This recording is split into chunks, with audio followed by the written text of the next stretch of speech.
Hello, Sebastian Lucido 5 minute fresh start में आपका स्वागत है। मैं न्यायाधीशों के अध्याय 14 में हूँ।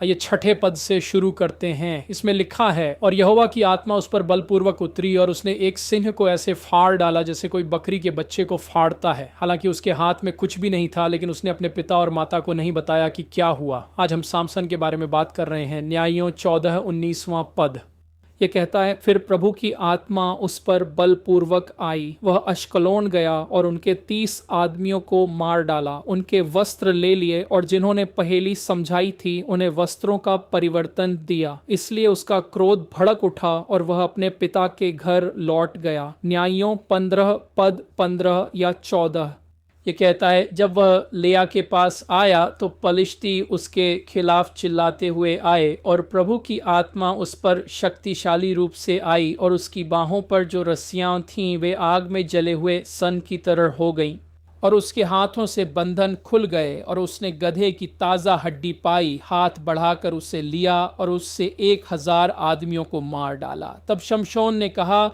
गधे की हड्डी से ढेर पर ढेर माउजेंस्टोस्पाव, गधे की जबड़े की हड्डी से मैंने 1000 आदमी मारे हैं। और जब उसने बोलना समाप्त किया तो उसने जबड़े की हड्डी अपने हाथ से फेंक दी और उस स्थान को रामथलेही कहा। तो सामसन की ताकत उसके बालों से नहीं आई थी।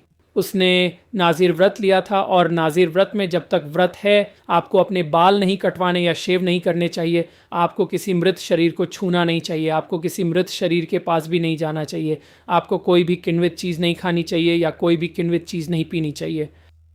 तो उसकी जीतें उसकी अपनी ताकत से नहीं आई। दाऊद ने कई बार कहा, प्रभु ने मुझे यह विजय दी है, प्रभु तुम्हें मेरे हाथों में सौंप देगा। यहाँ सामसन ने कहा, मैंने 1000 लोगों को मारा है। खैर, प्रभु की आत्मा स्पष्ट रूप से उस पर आई थी उसे ताकत देने के लिए। तो सामसन की ताकत एक उपहार थी।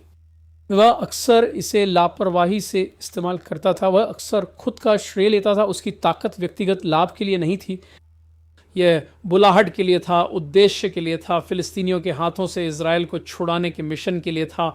एक जबड़े की हड्डी से 1000 लोगों को मारने की उसकी क्षमता उसकी नहीं थी।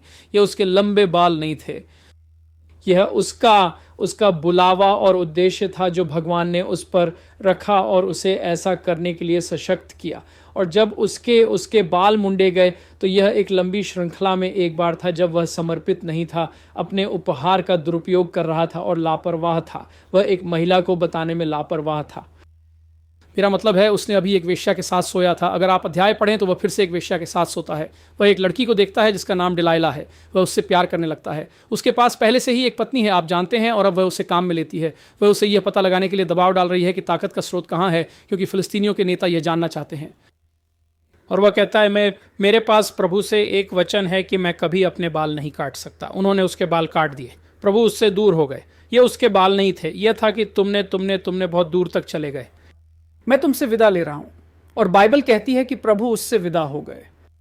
तुम जानते हो, और अंत में वह सही करता है। वह एक सर्कस जोकर बन जाता है। वे उसकी आंखें निकाल लेते हैं। वह एक चक्की का पत्थर धकेल रहा है, ये बड़ा मजबूत आदमी, लेकिन वह पूरी तरह से अंधा और असहाय है। और अपनी आखिरी हताशा में वह पश्चाताप करता है और प्रभु से कहता है, मुझे पलिश्तियों के साथ मार डालो, मुझे एक बार और ताकत दो। खैर, प्रभु की आत्मा उस पर आती है और वह पलिश्तियों के सभी नेताओं पर मंदिर गिरा देता है। तो यह कहानी है, और हमारे लिए इस कहानी की शिक्षा क्या है? कि कभी हम नहीं होते। मूसा ने इजराइल के बच्चों को मुक्त नहीं किया, भगवान ने किया मूसा के माध्यम से, सही? तो भगवान हमारे माध्यम से महान और शक्तिशाली कार्य करते हैं, लेकिन हम कभी भी खुद का श्रेय नहीं ले सकते। ये सब भगवान के बारे में है, ये सब उनके बारे में है, ये सब उनकी शक्ति, उनकी बुद्धिमत्ता के बारे में है।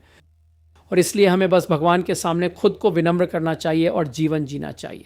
आमीन। तो कृपया इसे दूसरों के साथ साझा करें, टिप्पणी करें, हमें बताएं कि आपको ये पसंद है। ये सब हमारे एल्गोरिदम में मदद करता है। और फिर कृपया हमारे मंत्रालय को दान देने के बारे में प्रार्थना करें। हम यहाँ बहुत कुछ करते हैं। हम अब 7 भाषाओं में हैं, जिनमें अंग्रेजी शामिल है। हम रूसी, चीनी, हिंदी, अरबी, स्पेनिश और फ्रेंच में हैं, साथ ही अंग्रेजी में भी। हमने विदेशी भाषाओं में लगभग 30,000 अनुयायियों तक अपनी YouTube प्लेटफॉर्म पर पहुंच बनाई है। यूट्यूब, फेसबुक या सोशल मीडिया की तुलना में एक बेहतर मापदंड है क्योंकि लोग वहाँ वीडियो देखने के लिए जाते हैं। यही कारण है कि वे वहाँ जाते हैं और इसलिए हम सोचते हैं कि हम सही कर रहे हैं। हमने इसे 60 दिन पहले ही शुरू किया था और हमने तेज़ी से वृद्धि देखी है। हम उन विदेशी भाषाओं के साथ बातचीत कर रहे हैं। एआई हमारी मदद कर रहा है, लेकिन हमें धन की आवश्यकता है, हमें लोगों की ज़रूरत है, हमें अधिक संसाधनों की आवश्यकता है, हमें अधिक क्षमता की आवश्यकता है, हमें नए उपकरणों की आवश्यकता है। हमने अभी अभी अपनी दूसरी किताब पूरी की है। हमने अभी अभी अपना 12वां वर्कबुक पूरा किया है। हम बढ़ रहे हैं और आपके 10 या 25 या 50 या $100 प्रति माह वास्तव में हमें इसमें मदद कर सकते हैं। इस बारे में प्रार्थना करें। भगवान आपका भला करें। आपका दिन शुभ हो। देखने के लिए धन्यवाद।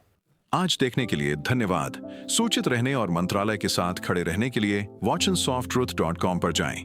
आपको मुफ्त संसाधन, पूर्ण शिक्षण श्रृंखला और सुसमाचार फैलाने में हमारे साथ साझेदारी करने के तरीके मिलेंगे। आज ही watchandsofttruth.com पर दान करें।